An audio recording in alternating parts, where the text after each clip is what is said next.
faahfaahin dheeraad ah ayaa ka soo baxaya dagaal ciidamada xoogga iyo kuwa al-shabaab ku dhex maray duleedka degmada Afgooye. Axmed Abuukar Sabriye ayaa warkaan inoo soo diray. dagaalkan oo ahaa mid xoogan ayaa xalay deegaanka Sabiid oo hoos yimaada degmada Afgooye waxa uu ku dhex maray al-shabaab iyo sidoo kale ciidamada dawladda. waxaana uu dagaalka yimid kadib markii xubno ka tirsan al-shabaab ay weerar ku qaadeen fariisin ay meel banaanka ka ah deegaanka ku leeyihiin ciidanka danab. kadibna uu halkaasi ka qarxay dagaal xoogan oo muddo kooban halkaasi ku dhex maray al-shabaab iyo ciidanka dawladda. dadka deegaanka ayaa inoo xaqiijiyay in uu jiro khasaare labada dhinac ah balse aan la ogeyn sida ay wax u soo kala gaareen dhinacyada shabaab iyo danab. sidoo kalena uu goobta dagaalku ka dhacay uu ku guwanayay gaari kuwa dagaalka ah oo weli aan la xaqiijin karin labada dhinac bacida wadatay. hugunka hub culus ayaa laga maqlayay inta uu dagaalka socday deegaanada duleedka ka ah Afgooye gaar ahaan kuwa ku dhow deegaanka Sabiid oo uu dagaalku ka socday. saraakiil ka tirsan militariga gobolka Shabeellaha Hoose oo aan la xiriirnay ayaa ka gaabsaday in ay faahfaahin ka bixiyaan khasaaraha ka dhashay dagaalkii xalay al-shabaab iyo ciidanka dawladda ku dhex maray deegaanka Sabiid iyo gaariga ku gubtay dagaalka sida dadka deegaanku ay xaqiijiyeen. deegaanka Sabiid waxaa marar badan sidan oo kale ugu dagaalamay al-shabaab iyo ciidanka dawladda tan iyo markii al-shabaab laga saaray halkaasi. xaaladda deegaanka Sabiid ayaa saakay ah mid degan waxaana howlgallo amni xaqiijin ah ka wada deegaanka ciidamada danab oo gacanta ku haya maamulka deegaankaasi. Axmed Abuukar Sabriye, idaacadda Kulmiye. madaxweynaha Somaliland ayaa cunaqabateyn dhan walba ah ku eedeeyay madaxweyne Maxamed Cabdullaahi Farmaajo. Axmed Maxamed Ibraahim ayaa warkaan inoo faahfaahinaya. madaxweynaha Somaliland Muuse Biixi Cabdi oo ka hadlayay guddiga dhawaan madaxweyne Farmaajo magacaabay wadahadallada Soomaaliya iyo Somaliland ayaa sheegay inuu soo noqon guddigaasi Somaliland ayna jirin wax tabashooyin ah oo ay qabaan. Masar Biixi ayaa hoosta ka xariiqay madaxweyne Farmaajo uu noqday madaxweynaha kaliya cadaawada uu kala dhaxeeyo Somaliland kol hadii uu ina saaray cunaqabateyn joogto ah oo sidoo hadalka uu dhigay Biixi inta uu ku daray hadalkiisa in shacabka Somaliland iyo madaxdoodaba ay isgarabsanayaan ayna ka bixi doonaan wax waliba ay la soo gudboonaada. jira oo mid uu hadal hayay guddiga laga magacaabay dawladda Muqdisho oo magacaabay madaxweynaha Soomaaliya Maxamed Cabdullaahi. guddiga marka la magacaabayo waxa horta ka horeeya ujeedada loo magacaabay ee hawsha loo diray. hawsha loo diray guddiga waa laba qodob. labada qodob midna Somaliland ma xuseeyo. mar haddaanay xuseyn Somaliland waa ka gaabsanaa wixii gudahooda faragelinay. qodobka koobaad waxa uu diray guddiga inay dhameeyaan tabashooyinka walaalaha Somaliland. waxay la tahay tabashada cidda ka tabanaysa ee uu garanayo walaalaha la jooga waa inta isaga la joogta ee u shaqeysa. marka haddii kuwaas ka tabanayaan inta isaga u shaqeysa haddii wax ka tabanayaan waa u taala. balse Somaliland madaxweyne Maxamed Cabdullaahi intii uu xilka yimid waxay ka aragtay oo kala kulantay cadaawad aan hore loo arag 28 sano ee kadib bixii Somaliland iyo Soomaaliya. 28 ka inta sano intii madaxweyne ee joogtay cadaawad aan laga arag oo dhinac walba ah ayuu Maxamed Cabdullaahi bilaabay oo uu qaaday oo joogto ah hadiya hadday tahay mid faragelineed mid ciidan mid dhaqaale mid propaganda dhinac walba oo tulaan lahayn waana wax ugu wada og yahay oo imka idin tirirmaayo caalamkoodna baa tii shalay ariga ugu dambeysay ay wali ceebtooda ku faaran anaga sii deynay markii caalamku ka garowsan waayay ama dadkii xajka ahaa xoolihii ay ka iibsadeen berbere lacagtooda qadimo ay hor joogsadeen in caalamkii la yaabay. guddiga madaxweyne Farmaajo magacaabay wadahadallada Soomaaliya iyo Somaliland ayaa durba waxa ka dhashay falcelino kala duwan kadib markii ay ka soo horjeesteen xildhibaanada labada aqal ee baarlamaanka Soomaaliya ee ka soo jeeda Somaliland. madaxda Somaliland iyo maamulka Puntland oo iyaguna sheegay inuu hareermarsan yahay dastuurka dalka guddiga la magacaabay. guddigii dib u heshiisiinta Galmudug ayaa lagu soo waramayaa in ay kulamo ka bilaabeen magaalada Dhuusamareeb. Maxamed Cabdiwali Tooxo ayaa warkaan inoo soo diray. qaar ka mid ah xubnaha guddiga dib u heshiisiinta beelaha deegaanka Galmudug ee uu dhawaan magacaabay wasiirka arrimaha gudaha xukuumadda federaalka Soomaaliya ee soo gaaray magaalada Dhuusamareeb ee caasimadda Galmudug ayaa waxa ay bilaabeen inay kulamo gooni la qaataan bulshada qaybaheeda kala duwan. xubnahani guddigani soo gaaray magaalada Dhuusamareeb ayaa waxa uu hogaaminayay Professor Cabdiraxmaan Macalin Cabdillaahi Baadiyo oo ah la taliye sare ee ra'iisul wasaaraha Soomaaliya arrimaha nabadaynta iyo dib u heshiisiinta waxaana ka mid ah maxamed maxamuud guuleed gacma dheere oo horey xilal kala duwan uga soo qabtay dalka. guddiga dib u heshiisiinta beelaha degay galmudug ee ku sugan magaalada dhuusamareeb waxay kulamo la qaatay ra'iisul wasaaraha xukuumadda federaalka Soomaaliya Xasan Cali Khayre iyo qaar ka mid ah madaxda maamulka galmudug oo uu ka mid yahay madaxa xukuumadda galmudug Sheekh Maxamed Shaakir Cali Xasan waxaana ay ka wada hadleen sidii dib u heshiisiin waarta loo kala dhex dhigi lahaa beelaha deegaanada galmudug ee dhawaana la filayo inay soo gaaraan magaalada dhuusamareeb. mas-uuliyiinta ayaa waxa ay markaasi dhankooda sheegeen inay ka qayb qaadan doonaan sidii beelaha la isugu keeni lahaa isla markaasina loo furi lahaa shir dib u heshiisiin ah ee loo wada dhan yahay. waxaa haatan sii xoogaysanaya dadaalada lagu doonayo in lagu qabto shirka dib u heshiisiinta ah ee ka dhici doona magaalada dhuusamareeb kadibna ay dhici doonto doorasho madaxweyne maamulka galmudug ee loo dhan yahay. maxamed cabdiweli tooxow, idaacadda kulmiye, dhuusamareeb.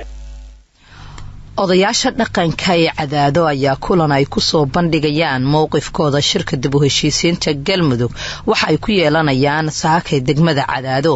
Sharmaarke Maxamed Maxamuud ayaan arrimahaasi qadka taleefanka wax kaga weydiina. وماسنka cashuuray maanta waxaa la filayaa magaalada Cadaado gaar ahaan hotelka Central ay ka dhacaan kulan weyn oo ballaaran oo isugu imaanaya waxgaradka reer Cadaado. kulankaas oo looga hadlayo maartay waxgaradka uga doonayaan guddiga dib u heshiisiinta dhawaan wasaaradda arrimaha gudaha dowladda federaalka Soomaaliya soo magacawday. qaar ka mid ah waxgaradka oo xalay la kulmay waxay sheegeen in maanta maartay kulankaas uga hadlayaan arrimaha isla markaana ay diidayaan oo maartay go'aamo ay ku diidayaan guddiga dib u heshiisiinta ay soo saari doonaan. marka waxgarad badan baa la tariyo shalay ka imaanaya deegaanada ku dhow Cadaado oo maartay magaalada soo gaaray. guddiga qaarkood waxa ay gaareen magaalada Dhuusamareeb kulamo ayay ka wadaan. ma la isdhihi karaa marka dib u dhac ayuu keeni karaa in sida ugu dhaqsiyaha badan guddigaasi ay ula shaqeeyaan doorashadiina loo bilaabo mise sida ku muuqata waxaa dhici karta inay qaadacaan guddigaasi dib u heshiisiinta wasaaraddu ay soo magacawday. طبعا sida la socotaba dadkan ama dadka reer Cadaado waxay tabashay qabeen oo dabcan maaragtay ay soo horjeedeen ra'iisul wasaaraha markii uu go'aan ku gaaray Soomaaliya lagu qabto shirka dib u heshiisiinta. inta ka dambeeyay marar badan bay hadleen waxay sheegeen inay soo qanacsaneen qaabka wax loo wado oo dowladda federaalka ay u wado. guddiga dib u heshiisiinta cashuur xubnaha ku jira waxa ka mid ah dadka soo jeeda Cadaado oo runtii siyaasiyiin oo aan loo yaqaano waxaan loo dawladaysa ku qanacsaneen. marka qaar ka mid ah waxgaradka waxay sheegeen in kulanka maanta ay si rasmi ah uga dhacayaan guddigaasi dib u heshiisiinta. waxaana xusid mudan in sidoo kale kan hore maalmihii lasoo dhaafay bulshada reer Xaraale iyo dadka cabud waqtiga iyaguna ay diideen guddigaasi dib u heshiisiinta dowladda federaalka Soomaaliya gaar ahaan wasaaradda arrimaha gudaha ay soo magacawday. marka ilaa hadda ma jirto waxa loo dambo ka soo baxay wasaaradda arrimaha gudaha oo ku aadan tabashooyinka waxbarashada ka soo yeeraysa deegaanada ka tirsan galmudug. marka waxgaradka waxaa la filayaa arrimaha ugu badan ee maanta shirka kaga hadlayaan ay tahay guddiga dib u heshiisiinta iyo sida ay u arkaan. kaasi waxa uu ahaa wariyaheena Sharmaarke Maxamed Maxamuud oo inooga soo warramay degmada Cadaado oo saaki qadka taleefanka inoogu warramay. qorshaha dhismaha gole deegaan oo ay yeelato caasimadda Hirshabeelle ayaa laga daafuray magaalada Jowhar. Bashiir Cali Daahir ayaa warkan Jowhar inooga soo diray. wasiirka arrimaha gudaha ee dowlad goboleedka Hirshabeelle ayaa faray odayaasha dhaqanka ee soo xulayo golaha deegaanka ee magaalada Jowhar in ay ku soo daraan qoondada haweenka taasina loo baahan yahay in ay ka mid noqdaan golaha deegaanka haweenka. waxaana uu tilmaamay wasiirka arrimaha gudaha ee dowlad goboleedka Hirshabeelle Maxamed Cali Caadle in aysan raali ka noqon doonin xulista odayaasha dhaqanka ee magaalada Jowhar ay sameynayaan golaha deegaanka haweenka oo ka maqan halkaasi taasina ay raali ka noqon doonin wasaaradda arrimaha gudaha dowlad goboleedka Hirshabeelle. waxaan idinka rabnaa odayaasha hawsha wadaaya anagu waxaanan aqbalin oo ka tanaasuleyn qoondada haweenka waxa la yiraahdo. haweenku 30% ay leeyihiin haddii aad hal qof ka soo tagtay waa idinku celaa 30% sababtu waxay tahay waxaan rabaa inaan idin ogeysiiyo wax lagu dhajiyo haweenka oo ugu dhaganahay degmada Xudur waa og yahay wasiirku asaga dhisay oo golaha deegaanka asaas soo dhisay hal gabar soo gashay 20 kina rag ay noqdeen gabadhina way casisho waxay tiri aniguna haddii 20 rag aniga kale dhex fadhiisama waa ka tag degmada degmada xudur golo deegaana waa u dhisan yihiin wax horumarin leeyahay oo ay haysata ilaa haddana ma jiraan meelaan haween ayna ku jirin donors mana horumarinayaan waxbana ka qabamayaan muddooyinkii la soo dhaafay ayaa wasaaradda arrimaha gudaha ee dowlad goboleedka Hirshabelle oo kaashanaysa wasaaradda arrimaha gudaha dowladda federaalk ee Soomaaliya waxay wadeen dadaalo dheeraad oo ku aadan sidii loo dhisi lahaa golo deegaan kaasoo laga hirgelinayo qayb ka mid ah degmooyinka Hirshabelle taasoo haatan laga daafuray dhismaha golaha deegaanka magaalada Jowhar ee xarunta dowlad goboleedka Hirshabelle dhawaanna la soo xuli doono golihii deegaan ay yeelanayso magaalada Jowhar si ay u doortaan maamulka magaalada Bashiir Cali Daahir Radio Kulmiye Jowhar. ciidamada liyu booliska ayaa sheegay in ay gacanta ku dhigeen hub iyo lacag si sharci darro ah lagu geliyay magaalada Jigjiga. Cabdixakiin Cabdullaahi Gamaadiid ayaa warkan inooga soo diray Jigjiga. ciidamada ammaanka dowladdeegaanka Soomaalida ayaa xaqiijiyay inay gacanta ku soo dhigeen hub iyo lacag sharci darro ah waxaana warbaahinta la hadlay taliye ku-xigeenka ciidamada liyu booliska Zakariya Cabdikhaliif asagoo sheegay in hub dhan 3,040 oo isugu jira AK-47 baazuukayaal iyo hubka noocyadiisa kala duwan marka guud ahaanba waxa weeyaan hubka hadda aan qaadnay ee gacanta ku dhignay sida AK-ga waxa weeyaan hubka AK-ga la yiraahdo 3,000 oo AK-ya 20 qori oo waxaan bareema ama waxa weeyaan Grinof qofka loo yaqaan waxa weeyaan 20 qori oo weeyaan bijiya marka guud ahaan hubka qaybta kala gidsan oo buka kooban hubku sidoo kale Zakariya ayaa sheegay inay gacanta ku soo dhigeen lacag sharci darro ah maadaama aan laga ogolaan wax dollar ah wadanka Itoobiya lacagtaas oo cadadkeedu yahay 10,000 oo dollar sidoo kale waxa uu sheegay in wadamada dariska uu ka soo galo hub sharci darro ah isla markaana dad gaar ah ay ka ganacsadaan toolaan dirnayba bajira dalka aan dariska nahay waxa weeyaan hub sharci darro oo inaga soo galay baa jira oo dad ganacsataa oo waxa weeyaan shakhsiyaal ay ka soo iibsadeen marka say ogsoontiin deegaanku nabadgeliyo ayaa ka jirta deegaankeena marka dad waxa weeyaan inaga raba in deegaankeenu islaayo oo fayrisa oo akhshaas abanayna ayada oo waxa weeyaan xadkan hadda aan la leenahay Soomaaliya iyo deegaamada kale Itoobiya ilaa mooyaale iyo waxa weeyaan ma aysan inta u dhaxaysa oo ciidanku xiran yahay xadka uu xiran yahay oo waxaan hubka dhigis ku sameynay dhammaanba annaguna hubka noocaas dabagal baan ku helnay marka ilaa mooyaale iyo gablel inta u dhaxaysa ma ayso maadaama xadku uu xiran yahay hubkii noocaas ah ee soo galay ee sharci darrada ku soo galay ee dad shakhsiyaal ay ka soo iibsadeen waxaan dadka aan dariskanahay ee deegaankeena soo galay weeyaan deegaankuna maadaama uu nabadgeliyo yahay ciidanna uu leeyahay sharcina uu ka jiro xukuumadduna ay bixisay guud ahaan in deegaanku si nabadgeliyana uu ku noolaado hub sharci darro ah uuna soo gelin kay wataanna waxa weeyaan hubka dhigis lagu sameeyo baa amarkii xukuumadda anagu u hoggaansanayna deegaankii hubka dhigis ku sameynay shacabkanagana waxaan u sheegayaa annaga ka soo dhax baxnay oo ciidan u ah oo deegaankii ciidan u ah si nabadgeliya in lagu wada noolaado waxa weeyaan si nabadgeliyana waxa weeyaan lagu seexdo laguna soo tooso Cabdixakiin Cabdullaahi Gamaadiid warbaahinta Kulmiye Jigjiga waddanka Algeria ayaa markii labaad 30 sano kadib ku guuleystay koobka qaramada qaaradda Afrika Maxamed Shuuriye Nuur ayaa warkan inoo faahfaahinay 12 goals in total. Now they're moving into a good attacking position. There's a shot that's coming in there from Bounedjah. And, well, this is absolutely incredible. This is absolutely incredible. Did you see what happened there? The deflections take... koox walba intii uu socday koobka qaramada qaaradda Afrika dadaal weyn ayay bixisay guusha ugu weyn isku dayadii la sameeyay Algeria ayaa la tagtay markii ay ugu dambeyn guuleystaha tartanka noqotay Algeria waa markii labaad oo loo diiwaan gelinayo ku guuleysiga koobka qaramada qaaradda Afrika gool hore oo ciyaarta ay dhalisay ayaana ka caawiyay inay ka adkaato Senegal kulankii ka dhacay magaalada Qaahira Baghdad Bounedjah ayaa la turay waxa ay ku dhacday lugta Zalab Zane ciyaartoyga la yiraahdo si sahlan ayay ku dhaaftay Alfred Gomes oo goolka ugu jira qaranka Senegal taariikhda inta la xusan yahay waligood kuma aysan guuleysan koobkan fursad rigoole lagu siin karay ayaa timid laakiin ayaa ka dafray arinta iyada qaranka Algeria ayaa waqti dheer sugayay inuu ku soo laabto hanashada tartanka koobka qaramada qaaradda Afrika inuu koobkan la tago markii ugu horeysay waxa ay taradka markuu 1990 iyaga ayaana waqtigaasi martigeliyay tartanka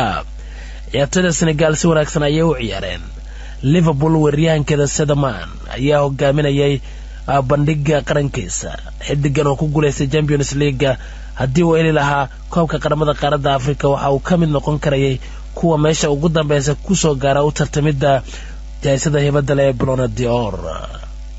wax walba ayaynu sameynay taas ayaana ciyaartoydana guul horseeda ayuu yiri tababaraha Algeria Jamal Belmadi oo hadlay kulanka kadib. waxaanu mahadcelinayaa qof walba oo door lahaa shaqadan wadajir ayaa loo qabtay ciyaartoy kale kuma koobna haykalka kooxda ayaa dhinac walba ka dhisnaa waatan keentay inaan fiicnaano ayuu hadalkiisa ku soo gabagabeeyay Belmadi oo isagu ahaa tababarihii horkacayay Algeria waxaana la xasuustaa ciyaartoy hore oo kooxdan inuu ahaa.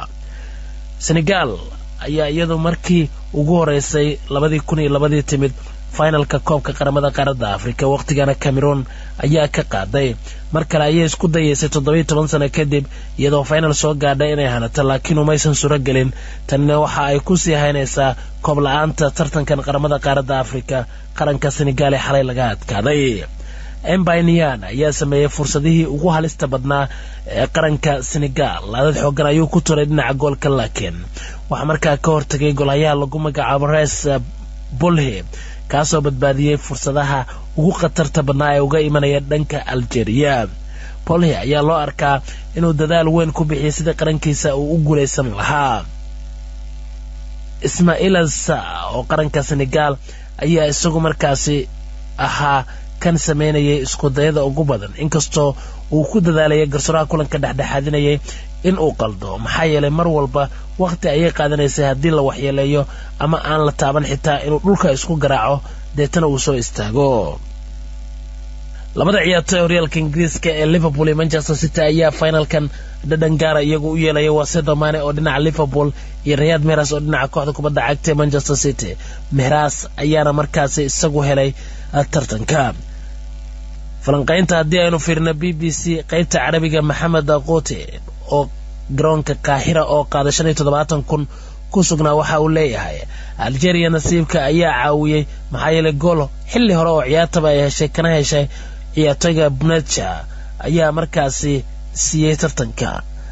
difaacasho fiican ayay la timid waxaynu arkaynaa inta ciyaartu ay socotay isku day kasta oo Senegal in qaybta 18aad markuu yimaado uu noqonayay mid difaacyadu ay ka hortagaan uma aysan ciyaarin goolka kadib in ay fursado kale sii raadiso Algeria waana sababta ugu weyn ee u sahashay tartanka ay ku guuleysato ayuu ku waramay wariyaha qaybta carabiga ee BBC-da ka tirsan. xeelada ciyaarta markaan ka eegnana 38% dhinaca Algeria ayaa kubadeysada fiicneed Senegal 62% laakiin waqtigaas ay kubaddu haysa Senegal wax gool kuma aysan helin laadka la turay hal ayay sameeyeen Algeria halka 12 ay sameeyeen qaranka Senegal. kubadaha goolka ku dhow hal waxa turay Algeria saddexna Senegal. Geesladio laba ayay sameeyeen ciyaartoyda Algeria halka 6 ay sameeyeen qaranka Senegal. qaladaadka ciyaarta ka dhacay 32 ayaa loo diiwaan galiyay Algeria taasoo ku tusinaysa inay ku xisaabtamayeen inaan laga gudbin ciyaartoydana ay qalad ku galayeen Senegal 18 qalad ayay sameysay intii ciyaarta ay socotay. ugu dambeyn guuleystaha koobka qaramada qaaradda Afrika 2019 waa Algeria.